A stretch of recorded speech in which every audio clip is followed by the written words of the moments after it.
This is video number 4 for Year 10 Science, looking at motion, applying the SUVAT equations. So the SUVAT equations, once again, are V equals U plus AT,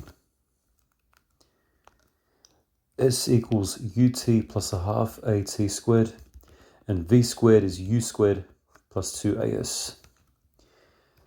SUVAT displacement is S, U is initial velocity, V is final velocity, A is acceleration, and T is time. With these, you need to apply the equations and know how they work. And with practice, you become more and more efficient, more and more comfortable with them. We'll do an example. I'll just do one example in this video with two parts. So let's suppose a rock is thrown vertically upward with initial velocity 20 meters per second. Part A, we're asked, how high does it go? And part B, how long is it in the air before hitting the ground?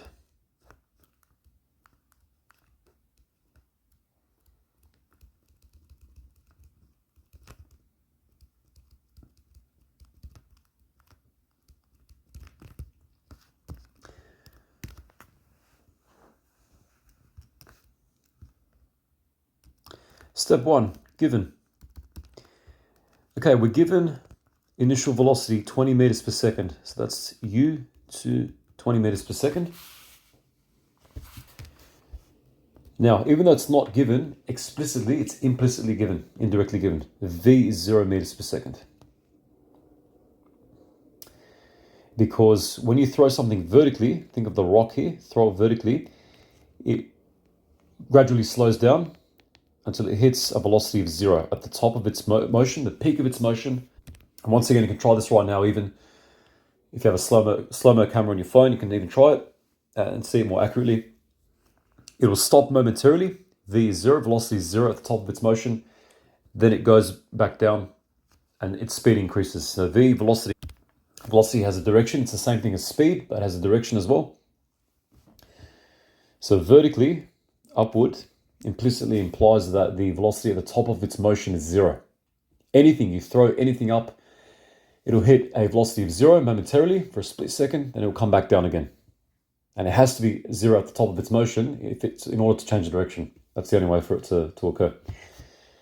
We're also indirectly given acceleration. Acceleration A is 9.8 meters per second squared. This is on your data sheet, your formula sheet. This is the acceleration due to gravity. The only force acting on this, or I should say one of the forces acting on this rock is gravity. So the force from your hand and also gravity. Gravity, think of it as a set of arrows everywhere in space. Arrows that act downward. I should say minus here, be careful. The speed, you can think this way, the acceleration of gravity is minus 9.8 meters, is 9.8 meters per second squared downwards. Instead of writing downwards, mathematically it's minus. Minus just means, think of the the y plane, x and y. Positive y is up here, negative y is down here. So an arrow going downward would be minus. We need to work out S. It's asking how high does it go. The SUVAT equations only have S, not distance, so S is displacement. So let's work out S. Number 2, we need. So what do we need? We have U, V, and A. What can we use? U, V, and A, we can use this guy. We can't use that, and we can't use that, because there's no time involved.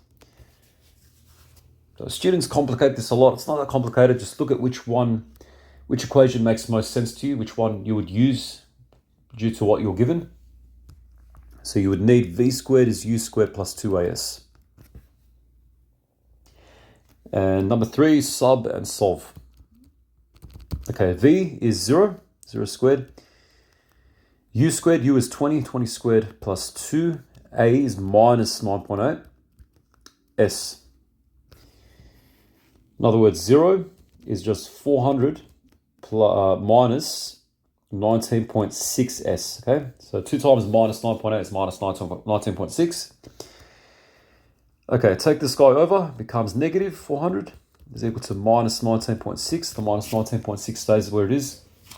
To get rid of the 19.6 here, to get s by itself, you divide both sides by negative 19.6.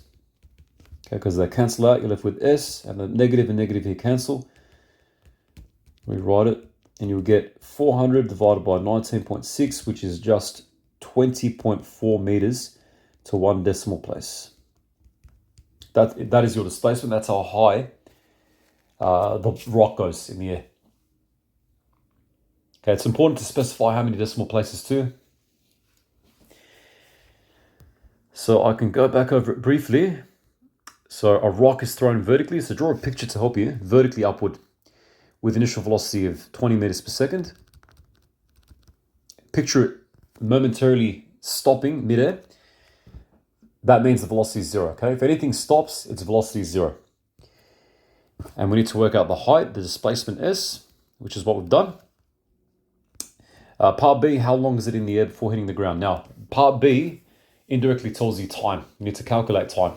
That's what how long means. So part B. Okay. Once again, we're given that information there. We're given U. U is 0. U is 20. V is 0 meters per second. Acceleration is minus 9.8 meters per second squared. And now we've calculated S. S is 20.4 meters. So in order to do part B, you have to do part A. How do we do this? Well, we need to work out time. So which of these SUVAT equations involves V, U, A, and S? Let's take a look. And we also need time, I should say. We can use this here, or we can use this. Now, if you're stuck with these options, use the simplest one. The simplest looking one is the first one. Okay. So let's use the first one. Oh, sorry. My apologies. Use this one, okay? There's only, instead of using, because you're going to have 2 times that are unknown in the second one. That's complicated, okay? You can't use this because time is already an unknown, and you're going to have 2 unknowns for time. This one here, because the only unknown is time. So V equals U plus AT.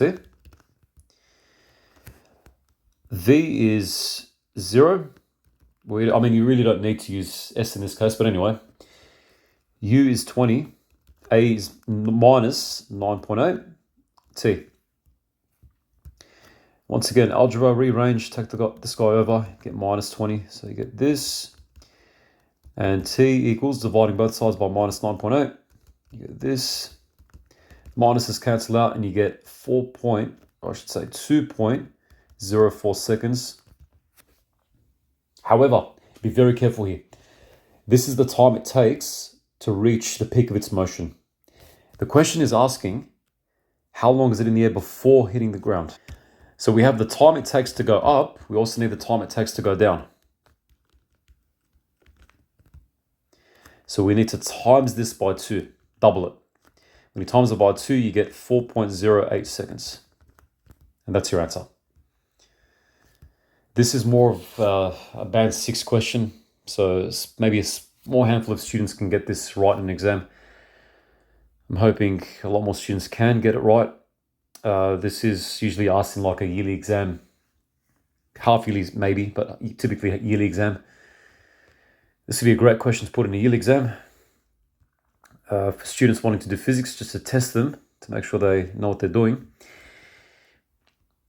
But this here would be worth, let's say, 4 marks. 2 marks for each part.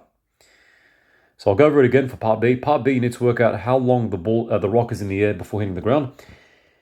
You use all the data that you're given. You need to work out time. You go back to SUVAT. This one here makes the most sense because there's only one unknown, that's T, whereas this one has 2 unknowns. It's too messy. You use that, you plug in your numbers, and you get T is this, okay? But you need to double that because we want to know how long it takes before it hits the ground, so for it to come back down. And that's your answer. So from here, it's really just, even just plugging in different numbers for the questions I made and solving it yourself, testing yourself. If you're still struggling, go back to the textbook, go onto Google, rewatch these videos again. But it's really not that hard. It's just a recipe, and hopefully it makes sense.